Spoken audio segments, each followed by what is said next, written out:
messages nila Yusek Rene, Yusek Brent, Yusek Geb, at of course ang ating mga ASIC ay nandito at naka-full support, ang ating mga directors, ang ating mga co-workers sa DOST, sa STII lalo na, at ang ating media.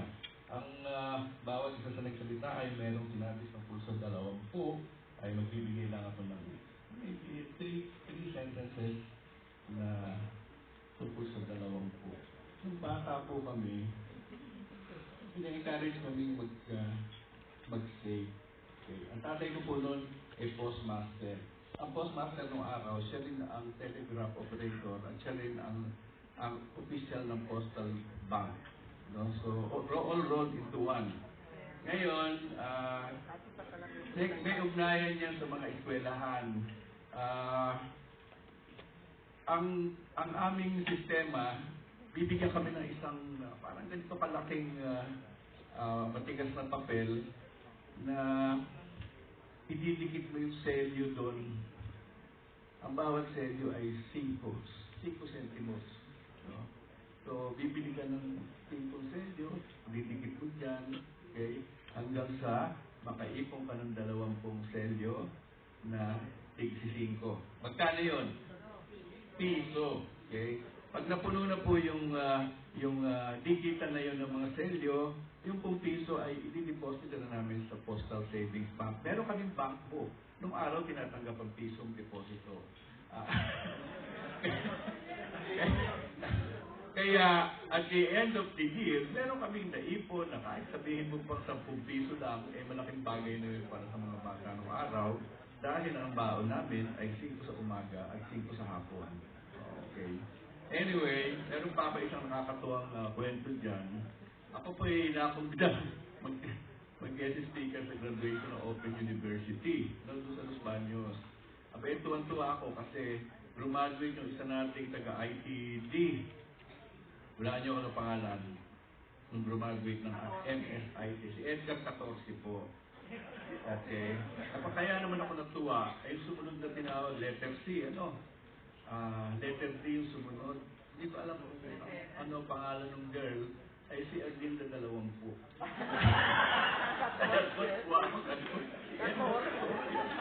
Arlinda 20, ay sabay graduate. Anyway, on a more serious note, ngayon lang namin na-realize ni Asik Donet na yung palang existing National Science and Technology Plan, ito po, forerunner ng ating Chapter 14, no, ng ating Medium-Term Development Plan. Yung pong NSTP, ang label po nun ay 2002 to 2020. So, nakatunayan, ngayon ang pagtatapos ng NSTP 2020. Okay.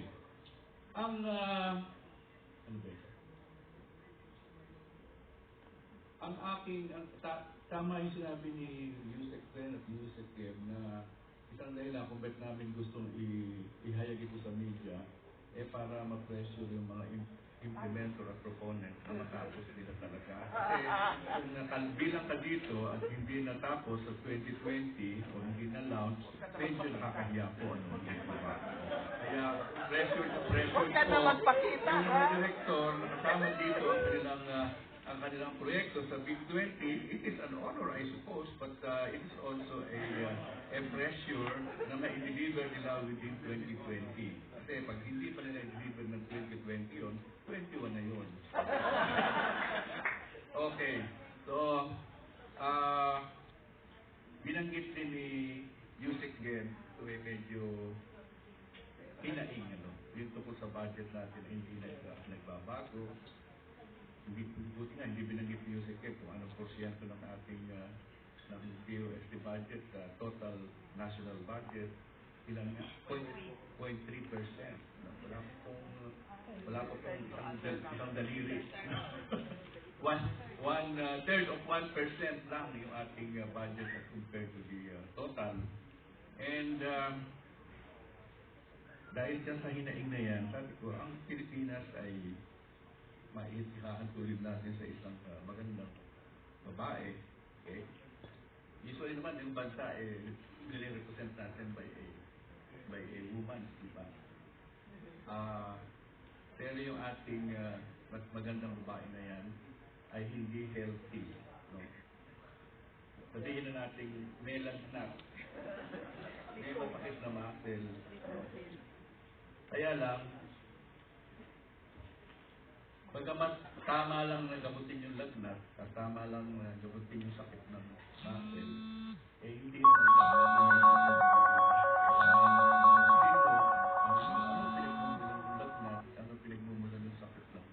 di po ba?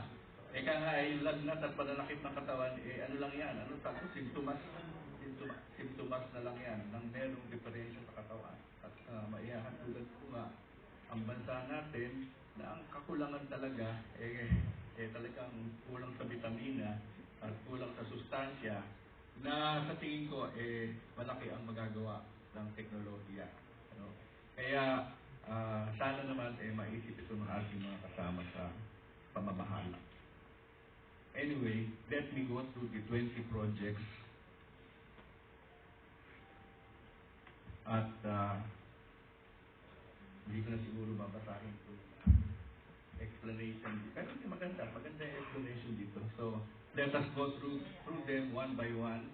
Although meron namang ibinigay na material sa ating media, ULAT is a 5-year collaborative research and development project aimed at conducting and utilizing lightning and cloud measurements as additional inputs in enhancing the monitoring and forecasting of extreme, short-term, localized weather events. The project is deploying 50 stations in Metro Manila and additional 10 lightning stations co-located in the synoptic weather stations of Pag-asa outside of Metro Manila.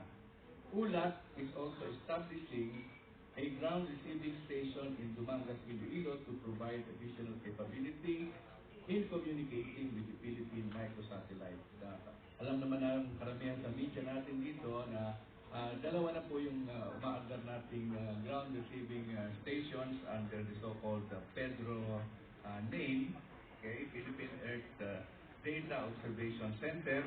At ito po ay ilalagay sa Dumangas, Iloilo, and it will be equipped with a 3.5-meter satellite tracking antenna. ULAT, okay, na ang ibig sabihin nga andito sa ating material, understanding lightning and thunderstorms for extreme weather monitoring, will enable improved short-term weather forecasting through enhanced observation of weather behaviors by studying torrential rainfall and thunderstorm occurrences, effective risk reduction and disaster mitigation. Anong dapat nating ika-proud dito? Ito ang kauna-unahang research involving lightning na ang proponent dito ay ang ASTI at ang DOST at ang Hokkaido University. Kaya yung pagtatayo ng ground receiving station, I believe, is because of this particular project. Yung pagtatayo noon ay popondahan po ng Japanese government. Yung unang dalawang ground receiving station natin ay funded by DOST itself from its budget.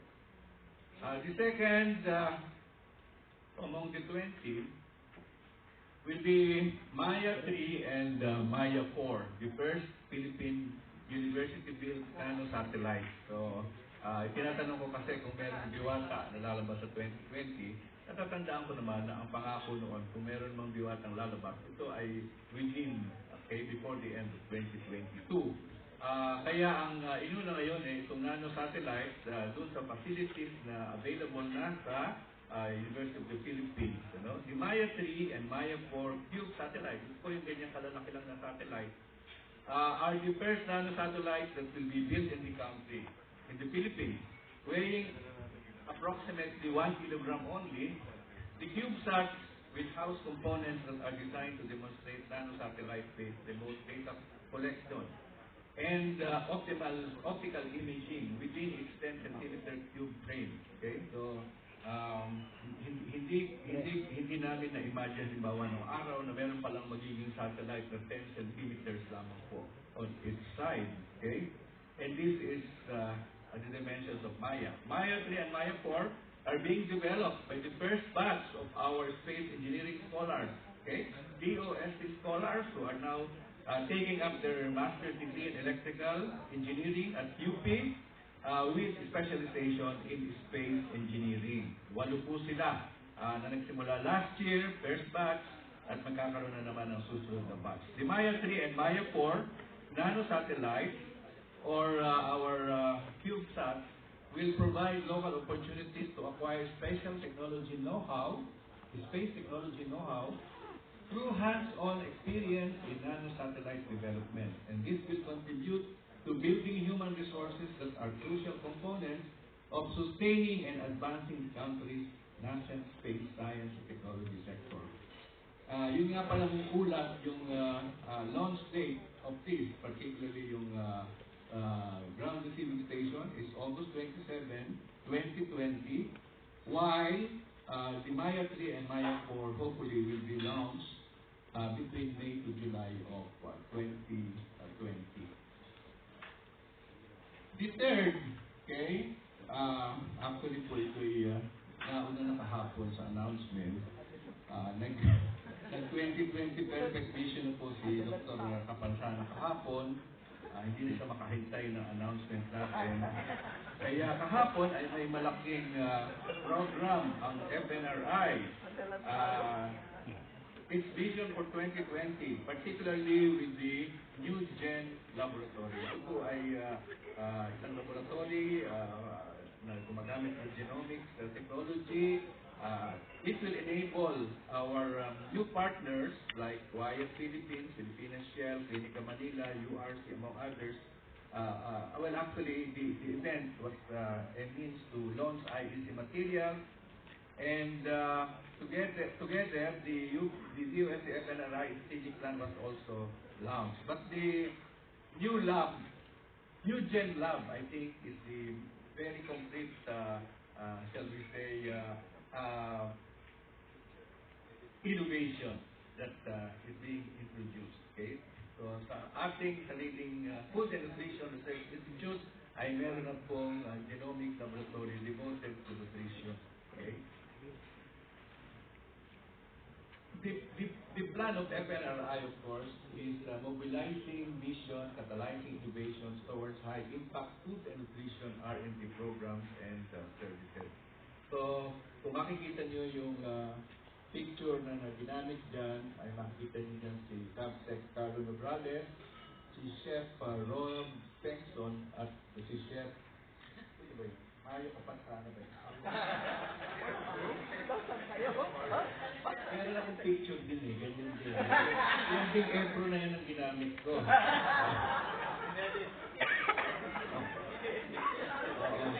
Abay, pinadala ko sa aking mga kapatid yung picture. Eh, ang napansin lang yung apron. Maganda raw yung apron. Anyway, ito po ay bahagi ng programa naman ni Capsec Nograles dahil siya po ang Cabinet Secretary na naka-designate to really monitor and follow up programs in support of the Sustainable Development Goals. At ito po, itong particular project niya, Kaina, na actually TV show every Saturday sa PTV4 from 10:30 in the morning ay in support of Sustainable Development Goal number 2, Zero Hunger. Yan. Kaya ang role naman ng FNRI dyan, ang FNRI ang nag-supply po ng menu, 4-week cycle menu na mura na ay nutritious pa. Ang average cost po ng isang meal para sa isang pamilya na may 5 miyembro ay 100 pesos. So sa 100 pesos, makakaluto ka na ng meal for 5 people. Okay? So nung araw po na yun, wala ba akong picture yan? Bro. Okay. Ay, ang niluto po ni Chef Rob Pengson ay humba with okra. Okay? Pinag-aralan ko pa namang lutuin yung humba. Hindi naman pala ako magluluto. Ako lang pala tagapaliwanag kung ano ang nagagawa ng okra sa katawan. Okay? Ang susunod po, ito yung malaking challenge kay Director Agangan. Ang una po isinabit ni Director Agangan ay ang opening ng kanilang Bamboo R&D Center. Okay?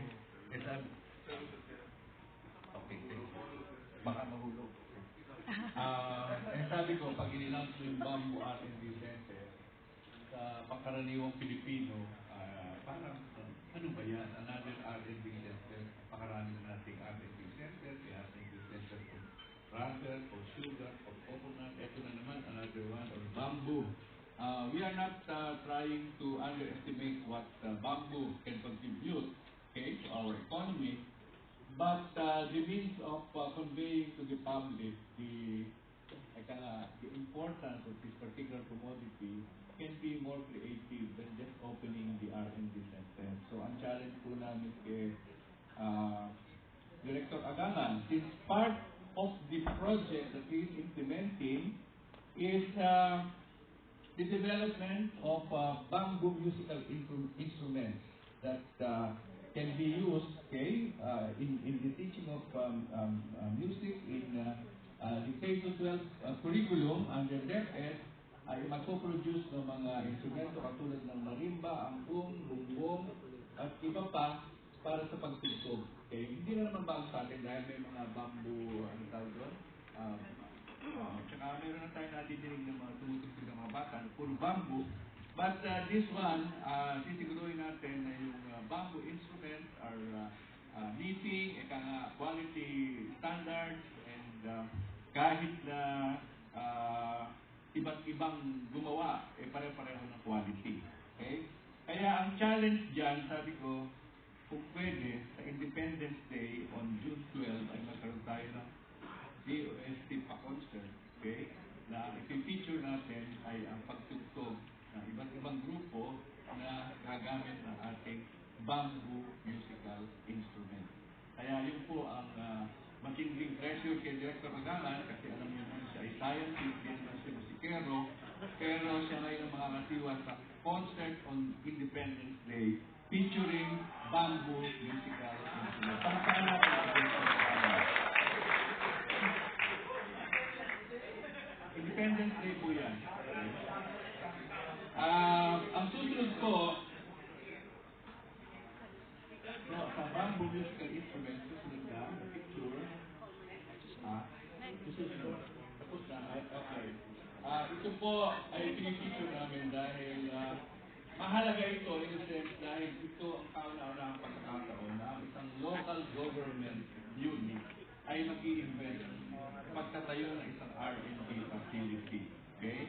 Kung kayo po ay dumadaan sa NLEX, siguro alam ninyo, doon sa Tabang Estate, dyan ang bilihan ng mga ornamental plants. No? Kung gusto nyo mamili ng iba't ibang ornamental plants, no? Ako, halimbawa, namili ko dyan ng katakot-takot na paso ng sampagitan dahil gusto kong magkaroon ng maraming sampagitan sa aming bakuran sa Bulacan.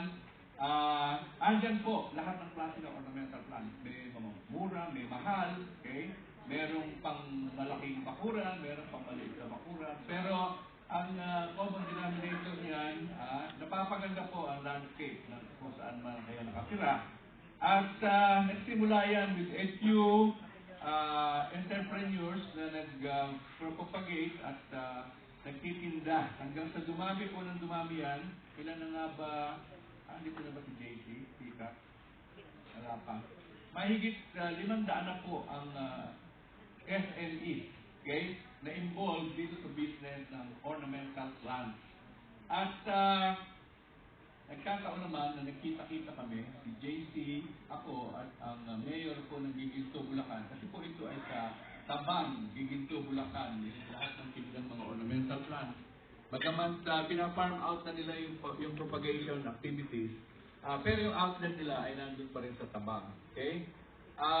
Sabi namin, actually meron kaming self-serving agenda ni JC. Sabi namin kay Mayor Cruz, baka naman meron kaming pwedeng pagtayuan ng provincial S&T office sa Giginto. Kasi ang Bulacan ay hanggang ngayon ay nakikigamit pa lang ng kwarto sa Bulacan State University bilang opisina ng Bulacan Provincial S&T Office. Siyempre, kailangan namang meron kang, ano tawag dito, meron kang offer na hindi ka lang hihingi ng lupa, no? Sabi nga namin, palagay ko namin na Mayor Cruz, panahon na magkaroon ng isang tissue culture laboratory para sa ornamental plants. Okay? At kung mamarapatin niyo po, si JC ang nagpaliwanag na sa kanya, ay yung po itatayo nating tissue culture laboratory for ornamental plants ay siya na rin namin gagamitin Provincial Science and Technology Office. Okay? Doon nagsimula yung proseso, nag-alok ng 3 lugar si Mayor Cruz ng Giginto. Merong malaki pero malayo. Meron namang maliit pero hindi rin masyadong kita. No? At merong isang maliit na kitang-kita at maganda ang location. So, sabi ni Regional Director JCC that dito na lang kami sa pinakamaliit. Pero napaka-accessible at kitang-kita ng lahat ng dumadaan sa NLEX. Okay? Kaya po nabuo yan, sumang-ayon si Mayor Cruz na sila po ang magpopondo sa pagtatayo ng building, pero yun lamang first floor. At ang sabi nga niya, tama rin naman, kung kayo ay gagamit ng opisina sa second floor, ay kayo na magtayo ng second floor. Okay? So, yan po ang plano na design. At yan ay doon ilalagay sa mismong kalagitnaan ng outlets ng mga ornamental plants sa tabang. Kaya pagka lumabas ka ng tabang exit at tatayo na itong building ito, ay kitang-kita po yan sa highway. No? At pag hindi yung kitang-kita, naalala ko meron kami pong ka-eskwela. Nung kami graduate ng high school, 35 po kaming boys. Kasi nung high school namin, magkahiwalay po ang boys at magkahiwalay ang girls. Iba yung building ng boys, iba yung building ng girls. 35 kami graduate sa boys. Pero out of the 35, 9 po kaming naging engineers. So medyo maganda ang record namin at yan ay ina-attribute namin sa dalawang mahusay naming teacher. Yung teacher namin sa math, na siyang teacher namin from first year to fourth year, at yung teacher namin sa physics na madre na German, okay, na napakagaling sa physics. Anyway, meron kaming, siyempre, iba-iba naging trabaho namin, mga engineers, siguro mga 3 yung napunta sa DPWH, okay? Meron naman naging kontratista, ako naman ay pupuntahing napunta sa academe, no? So, nung nagkukwento kami, mag-reunion kami, siyempre, nag-offer ng bawat sa, oy, doon naman sa bahay namin kayo tayo mag-meeting sa susunod, So, yung sa namin ka-eskwela, yun po ay naging, parang hindi ko alam po, regional director or provincial director ng DPWH, So, sabi namin, saan ba, paano ba, ano ba palatandaan at pagpupunta tayo doon sa bahay ninyo? Sabi niya, ay madaling makita yon, kita sa highway. Kami nagtawa na kasi dalawa po ang ibig sabihin ng kita sa highway.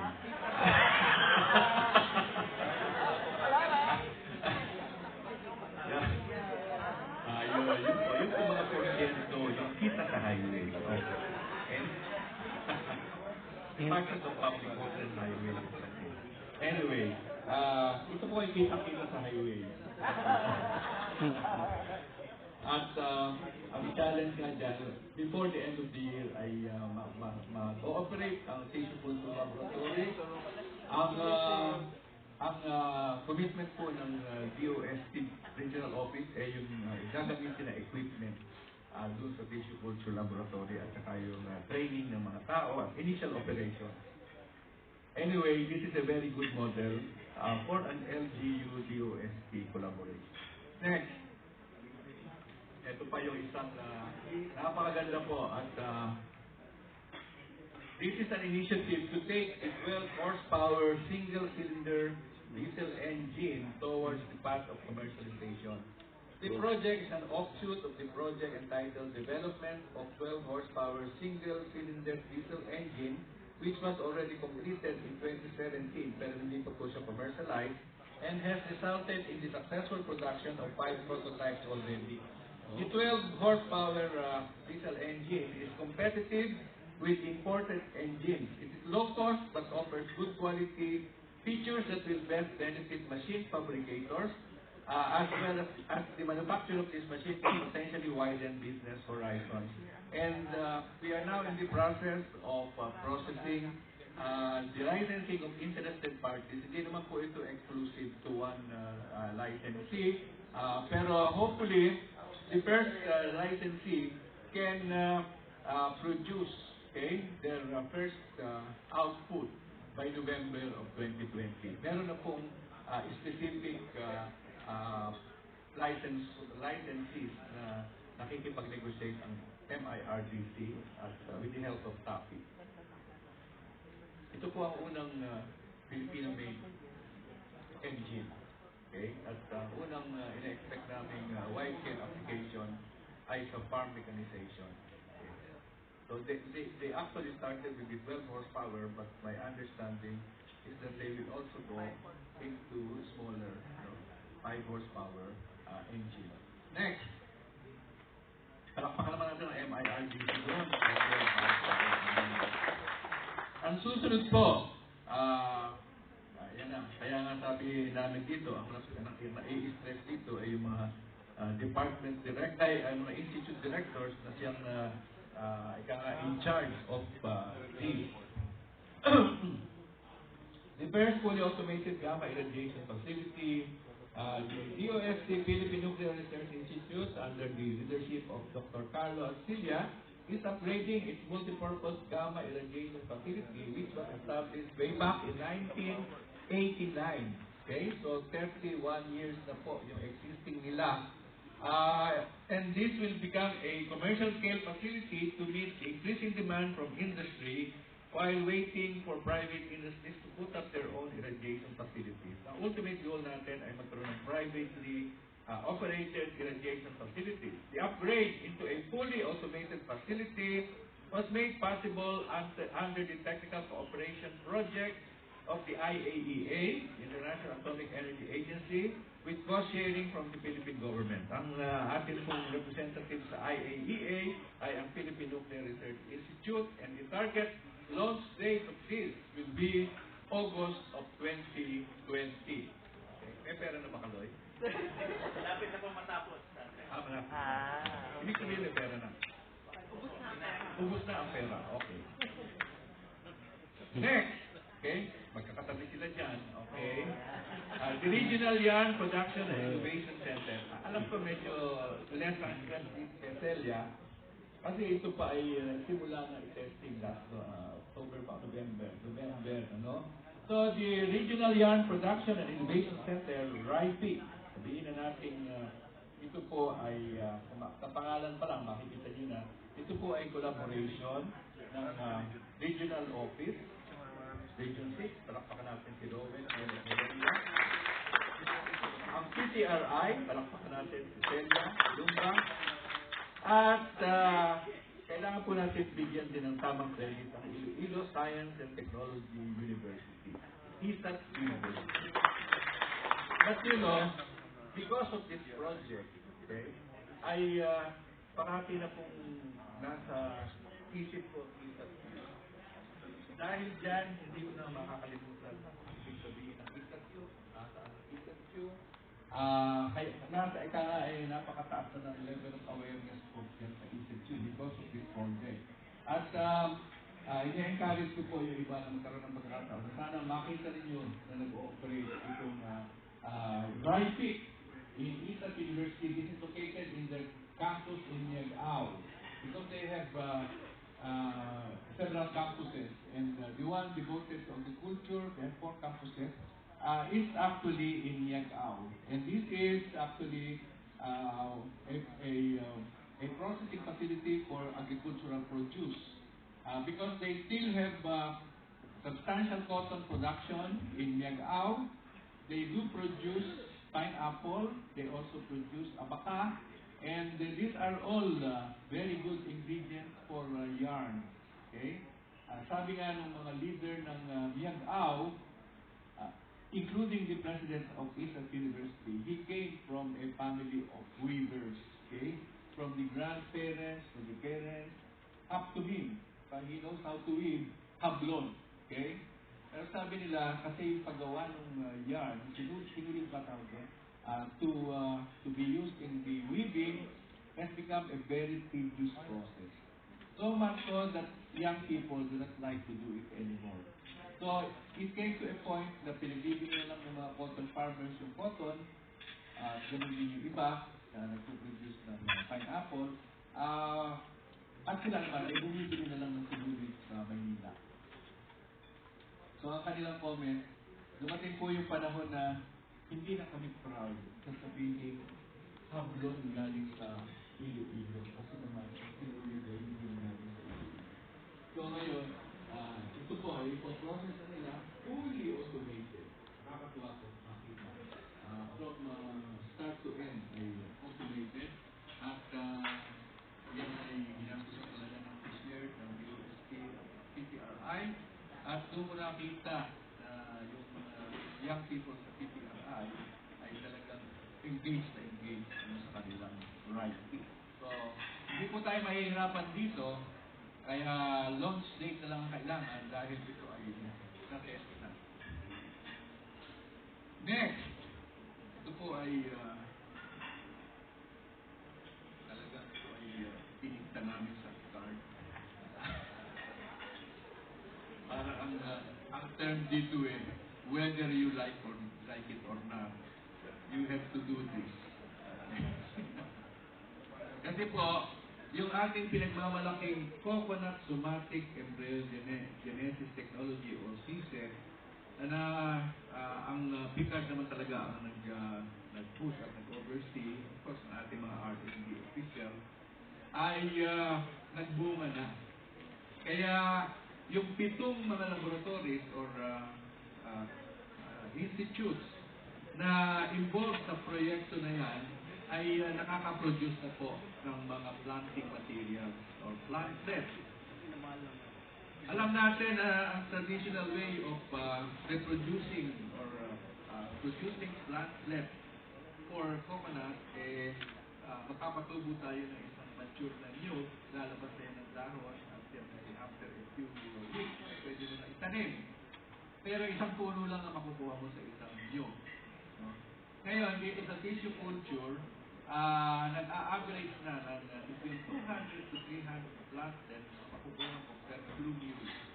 And then, this can be actually the best way for mass propagation of quality planting material from responsive, tall, dwarf, and hybrid coconut varieties. So, sabihin ko lang po, yung hybrid na gusto ko, meron tall, meron dwarf, okay?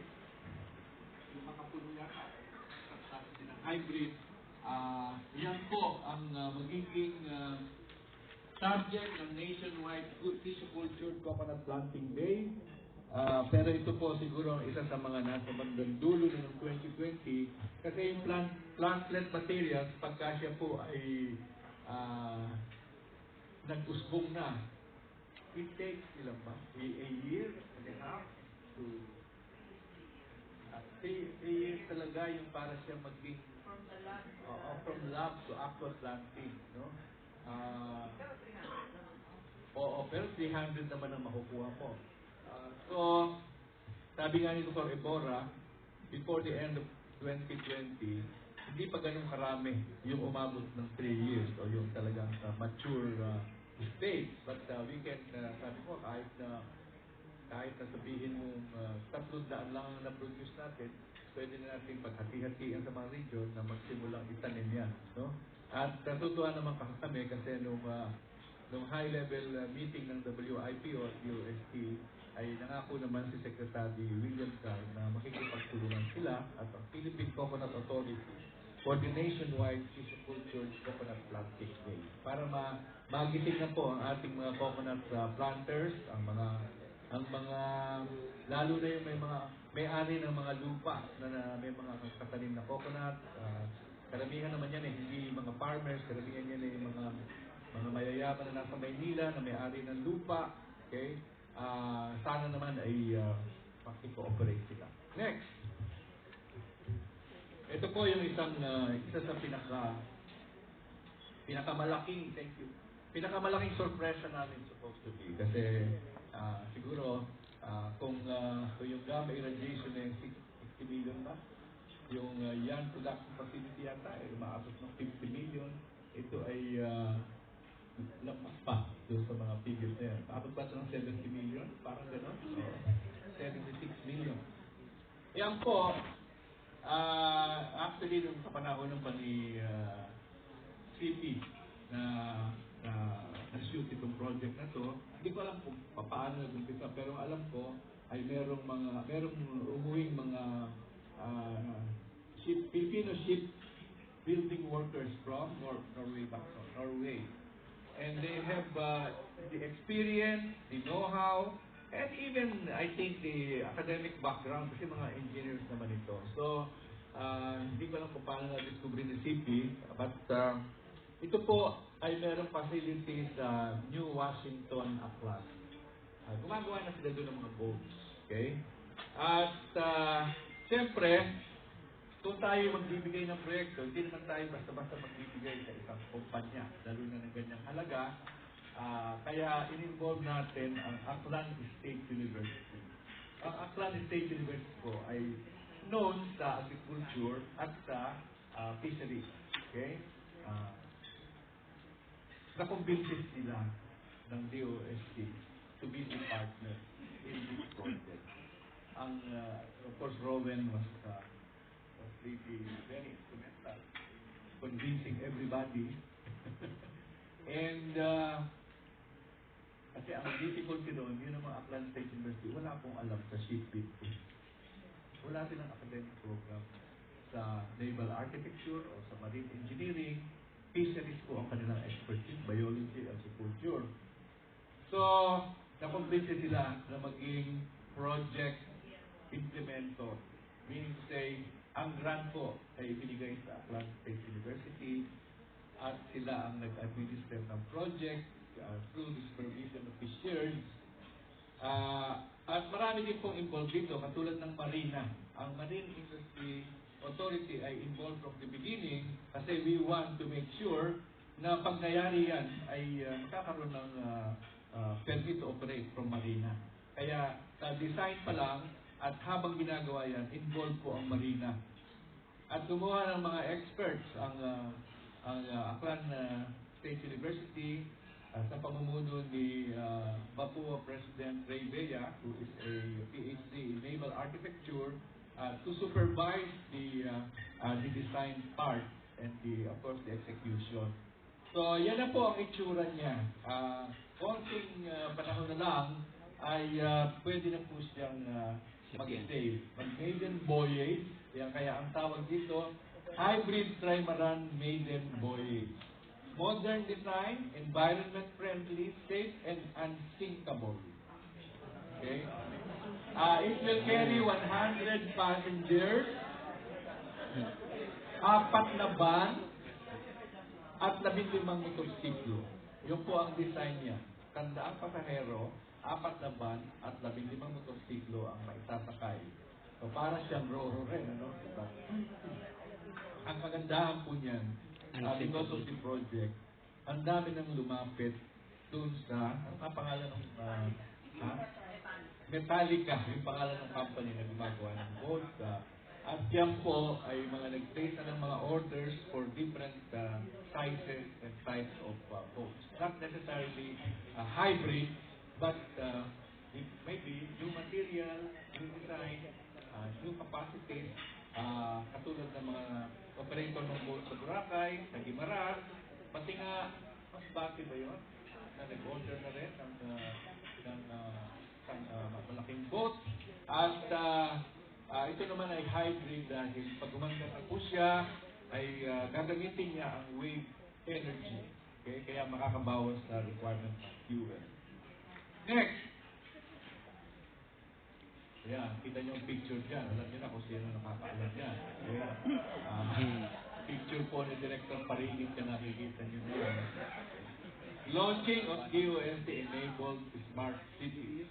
Well, hindi na natin maiwasang ma-involve sa mga smart cities kasi unang-una, almost every country, they claim of introducing themselves as smart cities. Okay? In the Philippines, many local governments have the ambition of becoming smart cities, and we thought of choosing 3 sample cities which we think are prepared committed and willing to contribute, okay, in this particular project. So we chose one from Luzon, one from the Visayas, and one from Mindanao. At syempre, hindi naman identical ang magiging itsura niyan kung ano yung pagka-smart nila. But at least we are prepared to offer them smart technologies coming from our different R&D projects. Ang napili po sa Luzon ay ang Hawaiian City sa Isabela. Ang napili po sa Visayas ay ang Iloilo. At ang napili sa Mindanao ay ang Butuan City. Okay? Hindi ko na ipapaliwanag kung bakit sila napili. Sabi ko nga, yung willingness to cooperate and to invest also is important. At saka yung, tawag doon, track record in cooperating with DOST. Okay? Sinisiguro namin muna na ang NG doon ay dati nang nagko-cooperate with DOST. Okay? Makikita po ninyo ay ang launching ng isang technology sa Kawayan Isabela. Marami po tayong contributions sa Kawayan. Sila po ang isa sa mga tumanggap ng ating hybrid electric road train. At hindi lang naman sila nasa receiving end. Ang ginawa po ng City of Kawayan ay, at ng DOST ay nag-launch ng campaign to put up a new company that will manufacture the hybrid electric road train. Okay? Hindi ko alam kung isa sa Big 20 yun. Parang, o hindi. Hindi kasama yun sa Big 20. Hindi pa tayo sigurado may lalabas ng ganon. But the consortium that will manufacture the hybrid electric road train has been formed already, based in Kawayan. Okay? So yan po, nung was this January 28, I think, we were there to witness the launching of a number of DOST technologies that they are using.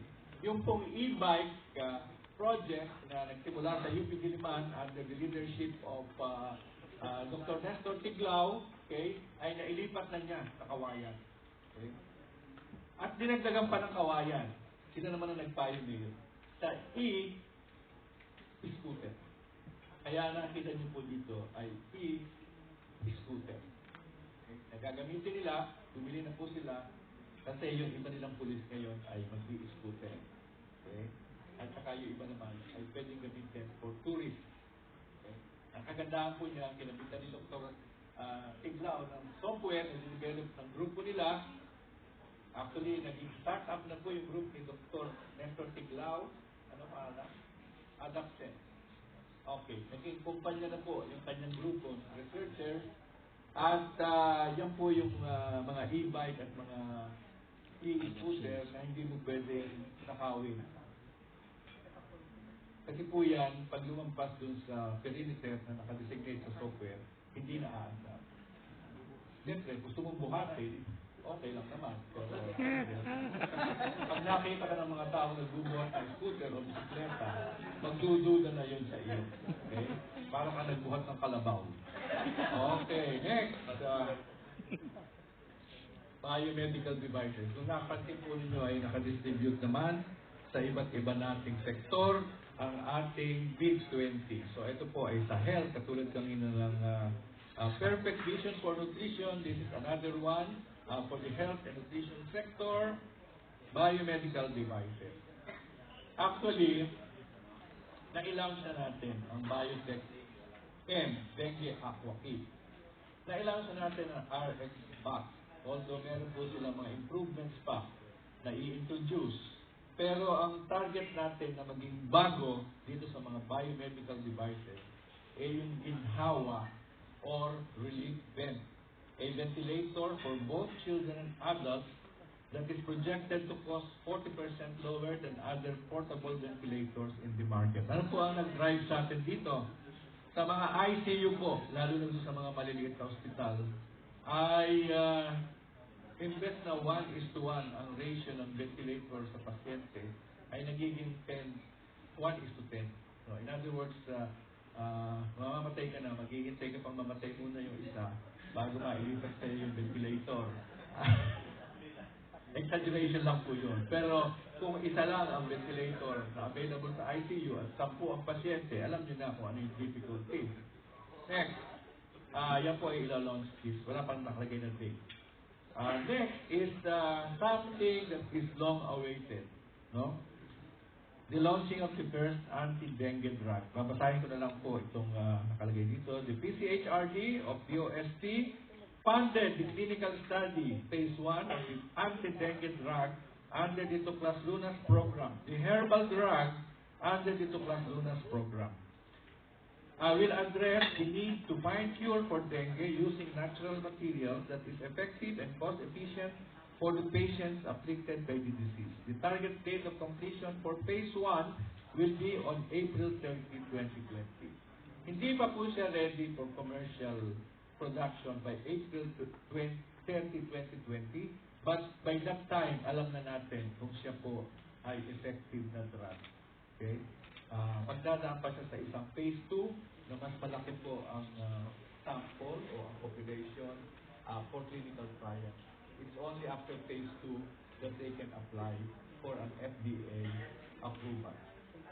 Ang partners po natin dito, partner ng PCHRD ay ang De La Salle University Health Sciences Institute. Yun ang academic partner, at from the corporate business group ay ang Pharmalytics Corporation, a Filipino company. Next, ito naman may kinalaman naman sa ating creating awareness. We will launch the Science for the People book series. Namamahala po dito ay ang National Research Council of the Philippines, NRCP. Palakpakan naman natin ang NRCP. At napagkasundo po namin na ang ilalabas this year ay 3 libro. Okay? Ang big title ay pare-parehong Science for the People, pero meron po siyang kanya-kanyang sariling pangalan. Yung pong unang lalabas, this May, ang target natin ay lumabas on the day of the National R&D Conference. Okay? Ang pangalan po ng unang librong lalabas ay Science for Scale. Marami po ibig sabihin yung Science for Scale, pero ito po yung i-convert mo yung iyong natuklasan sa laboratorio into a larger scale for commercial production. Whether the technology was developed by the company itself or whether the technology was taken by the company from DOST o iba pang mga mode. At yan ay ipipicture sa mga istorya ng iba't ibang companies ranging from small to medium to large. Okay? Yung ibang large ay operating na po internationally. Okay. Ang susunod na volume ay lalabas sa July. Ano pa title na yun? Hindi ko mabasa. Science for Success. Science for Success. Ito po, malaki ang ating ang credit na ibibigay sa regional offices. Dito po, ang nakabase po ang istorya nito sa ating mga SMEs na nag-benefit from set-up. Okay? Ewan ko kung may kasamang start-ups ito, but mostly from the set-up beneficiaries. Pero hindi siya just a plain recitation of the experiences of the set-up beneficiaries. Meron pong categorization niya kung ano ang naging sekreto nila for success. Kasi halimbawa mo kung 20 istorya yan, pwede mo i-categorize yan into 3 or 4 groups na bawat group ay may common approach na ginawa for success using technology. Ang huling-huling pong lalabas ay Science for Impact. Okay? Ito po ay medyo ito yung social science side of Science for the People. So, included na dyan ang konting history ng science sa Pilipinas. Kasama na dyan ang mga pagkukwento ng mga mahahalagang batas na may kinalaman sa science and technology at ang mga experience ng mga tao sa community at sa LGUs regarding the application of science and technology. So, ang plano po dito, yung mga unang volumes na lalabas, ay i-distribute natin sa network ng DOST. When we talk of network, these are our collaborators from the academy, from industry, and from government. But after the first batch of volume, ay ipapabid na po natin ang pagpapublish sa private sector. Okay? Eh, sa dami po ng mga estudyante natin na kumukuha ng STEM at iba pa, ay palagay ko ay magiging successful enterprise yan to produce by the private sector. Next, at ito ay isang innovation, okay, brought about by disaster. Ang ating pong punong abala dito ay si Yusek. Lumukso ako. Asan yung Handa Pilipinas? Nalaktawan ko pala yung Regional Science Discovery Centers. Ito po ay pinopondahan ng DOST. Actually, itong mga Regional Science Discovery Centers or Science Centrum, tutusin mo, dapat ay responsibility ko ng gobyerno. Okay? But alam naman natin na ang hirap mag-create ng mga bagong entity ng gobyerno. Okay? Hahanapan mo pa ng mga plantilla items, hahanapan mo pa ng building, hahanapan mo pa ng mga mag-provide ng pondo from a year-to-year basis. So, ang ginawa po natin dito, nag-offer tayo ng grants sa mga regional entities, okay, whether government or NGOs, na kung sino ang mag-o-offer na magtayo at mag-operate ng Regional Science Discovery Centers, ang DOST ang magpo-provide ng mga interactive exhibits. Okay? So, meron namang mga, ano ba tamang word?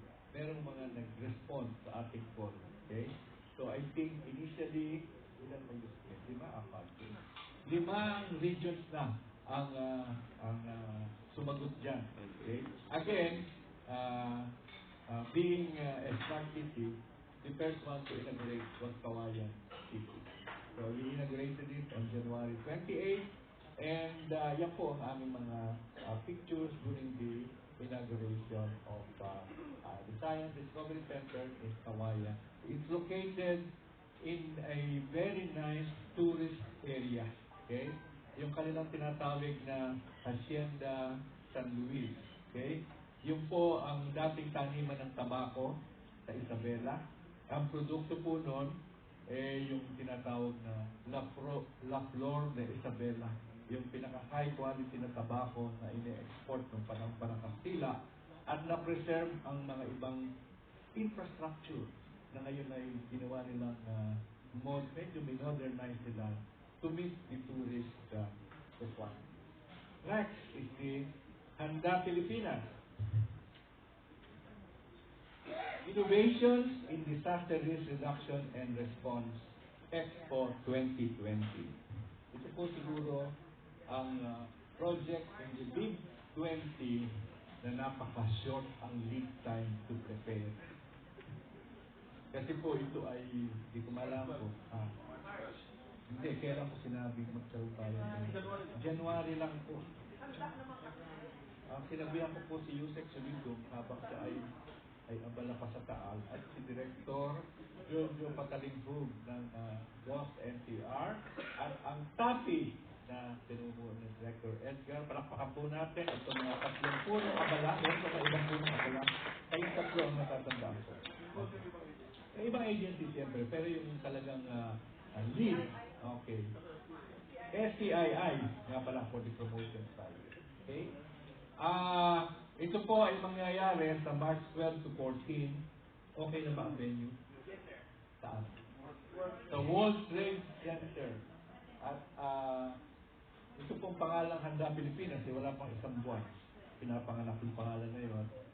Dahil sabi namin, kung sasabihin mo, Exposition in Innovation in Disaster Risk Reduction and Response 2020, by the time na makarating ka sa 2020, nakakalimutan na yun. Kaya yung Handa Pilipinas, mahirap makalimutan. At ang kagandahan yan, nga sa branding, magagamit mo pa sa ibang exposition later on dahil yung Handa Pilipinas, hindi lang naman sa disaster pwedeng gamitin. Marami tayong pwedeng paggamitan sa Pilipinas. At yan po ay mag-feature the 3-day event at the World Trade Center showcases the latest technologies and innovations of DOST and its partners through interactive exhibitions and hands-on breakout sessions. Ang kagandahan po nito, ang exhibitor natin ay kalahating from the government and kalahating, hindi man exact na kalahati from the private sector. Pinili po natin ang mga produkto ng ating Filipino inventors that will be very useful for disaster preparedness and response. At siguro, ang masasabi ko lang, puntahan ninyo sa March 12 to 14. At makikita ninyo, mamamangha kayo sa mga dinevelop ng mga Pilipinong inventor. Pumunta na po tayo dito sa isa pang, para sa akin, ito yung pinaka nakakapresyo. Ito po ay naka-assign sa PSHARE at sa MIRDC. At ang implementor po ay ang Bataan Peninsula State University at hindi natin ilagay dito ang Provincial Government of Bataan. Okay? Nagsimula po yan nung ilipat namin ang Automated Guideway Transit. Yan po, picture. Sa Bataan Peninsula State University, nakadahilanan na sila ay magtatayo ng BS Railway Engineering Program at nakadahilanan din na pinapaalis na kami ng UP dun sa nakatayo dun sa Diliman. In the first days, noong una, we were all hoping na i-retain ng UP and expand it to really be of service to community. Pero siyempre, ang panahon ay babago-bago, weather lang yan. So, dumating ang panahon na tayo pinaalis at inilipat natin ito sa Bataan Peninsula State University na sa awa naman ng Diyos ay may balak palang magtayo ng BS Railway Engineering Program at katunayan tinutulungan ng DOST sa pag-set up ng program na yon. At yan, dalawa po ang infrastrukturang kailangang magawa. Una, para ma-fully utilize po ng mga estudyante ang ating AGP na yan, kailangan meron din siyang track. Kahit maiksi lang. Siyempre, paano mo siya pag-eksperimentuhan kung nakatayo lang dyan? Kailangan medyo ma-imove mo naman siya. No? Pangalawa, na mas malaki, ay merong magandang plano ang Bataan Provincial Government na magtayo ng isang loop for rail or AGP that will connect the Pablo Roman Highway to the Bataan Capital Center. Okay? At yan naman ay hindi kahabaan pero malaki ang magagawa in terms of saving time of travel of, in a way, the congesting traffic din dahil napakarami, puno-puno po ng tricycle yung kalsada sa Balanga.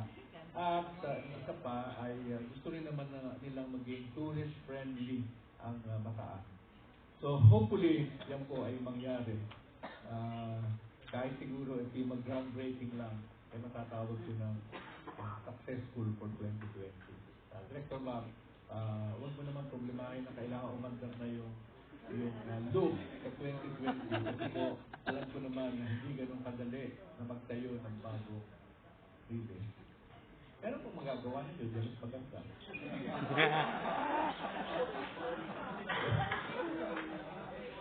Okay. Papunta na po tayo sa bandang dulo. Ang atin naman dito i-feature ay ang Philippine Genome Center sa Visayas. Ang tayo po ng Philippine Genome Center sa Luzon na nakalagay sa UP Diliman, sa UP System. Nagtayo po ng facility for the Philippine Genome Center sa Mindanao, sa loob ng UP Mindanao. At ito naman po ay ilalagay naman sa UP Visayas, Iñagaw, Iloilo. Okay? At itong establishment ng Philippine Genome Center in the Visayas will usher in the growing need to expand the services of the Philippine Genome Center in UP, in Diliman, Quezon City, to generate and translate useful information in the field of genomics into actionable results. Alam naman po natin na ang genomics ay isang platform technology na hindi lamang sa agriculture, aquaculture, medicine, industry, environment, napakarami pong applications. With the rich biodiversity in Visayas and Mindanao, the PGC Visayas will serve as a hub for extensive research in agriculture, from crops to livestock, as well as marine resources that can be tapped as sources of natural products and other industrially and ethically relevant resources. Binabagit po ang Mindanao dito kasi alam naman natin na ang Iloilo, bagamat Visayas siya, may mga lugar ng Mindanao na malapit sa, tama ba yun? Malapit sa Iloilo, meron ba? Meron pang part ng Mindanao na malapit sa Iloilo. O hindi ka sigurado? Malayo. Pero halimbawa, kung ikaw ba nasa Cagayan de Oro, mas madali mo pumunta sa Davao kaysa sa ano? Mas madali pa rin sa Davao. Okay. Ang Zamboanga? Going to Davao. Davao pa rin. Ito talaga Visayas. Visayas. Ano yung kasi dito biodiversity of Visayas and Mindanao. So ito talaga ay Visayas lang. Okay? At ang target launching date, malapit na po. April 28. April 28. Okay. Pumunta na tayo sa isa pang MIRDC. At ito po, alam ko hindi naman nape-pressure si Bob dito. Okay? Dahil kailangan enhancement na lang ang kailangan. Buhawi, lunch in the Navy. Okay. Ano ang ibig sabihin ng buhawi? Berwind. Nasaan ba dito yun? Dito nilagay yata yung ibig sabihin. Ha? Ano ba? Bawal sabihin! Okay, hindi pa pala pwedeng i-announce wala ibig sabihin. Kasi ito po ay defense and security. Kaya sabihin na lang natin that it will land in the Navy. Period. Napakaganda po nitong technology nito. Kasi it will reduce a lot of cost. Dahil yung pong papalitan ng buhawi. Anong pangalan ng papalitan ng buhawi? Ha? Ano yung papalitan ng buhawi sa Israel? Typhoon. Typhoon ang papalitan ng buhawi. Yung pong typhoon ay $24 million pa? Pesos. Pesos ang isang unit. Ang buhawi po ay nasa kalahati. Nasa 12 million pesos pa. At ang hangad natin, lahat ng barko ng Navy ay malagyan ng Buhawi. Secret pa po. Pero ito po ay makapagpapalakas sa defense and security ng Pilipinas. Okay? Importante po ang defense and security through science and technology. Next, buti na lang pinagdang ni Yusek Gem na secret pa pala yung ibig sabihin ng buhawi. No? Next is new facilities for competitiveness. Ito po, kung di pa natin tikitan ng correction yung inyong lugar, yung inyong magazine, nakalagay nyo sa ilalim, formerly 8 laboratories. Yun po ay kailangan burahin. Ang ibig po sabihin nun, ang dating title ay 8 laboratories. Pinalitan po namin ang title na New Facilities for Competitiveness. Kaya lang, hindi po nabura yung instruction ni Yusek Gem na formerly 8 laboratories. Na-print din po ng printer. Formerly 8 laboratories. Pero kalimutan nyo na po yun. Bagamat ito ay located sa 8G, ang title po ay New Facilities for Competitiveness. This includes the Modular Multi-Industry Innovation Center, the Metrology and Chemistry Center, the Metrology and Biology Center or Facility, the Simulation Packaging Testing Laboratory, and the Green Packaging Laboratory. Ito po ay bahagi ng strategic, okay? And ika nga ano ba term na sabihin ko? Sa Tagalog malakihang upgrading ng ating mga facilities, okay? Para maging responsive sa mga pangangailangan ng panahon. So ito po ay nag-i-involve ng mga bagong buildings at mga bagong facilities na magiging operational by 2020. So, palakpakan naman natin ang ISDIC kasi yung mga ISDIC na dito dahil malaking pressure din yan dahil yun lang pagkatapos ng building ay isang napakahirap na siguruhin dahil minsan nagkakaproblema tayo sa structure, sa budget. Yan. Pero gusto nating mapakita to in 2020 at sa tingin ko naman kung ito yung maipakita natin sa publiko, mararamdaman na nila ang science for the people. Whether we are talking of different sectors in society, iba-ibang sektor, iba-ibang katayuan sa buhay, lahat na yan ay may kahulugan sa buhay ng bawat Pilipino. Marami po salamat.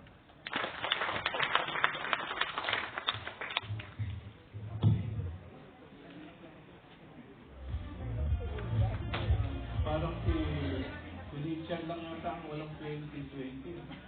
Walang 2020. Handa.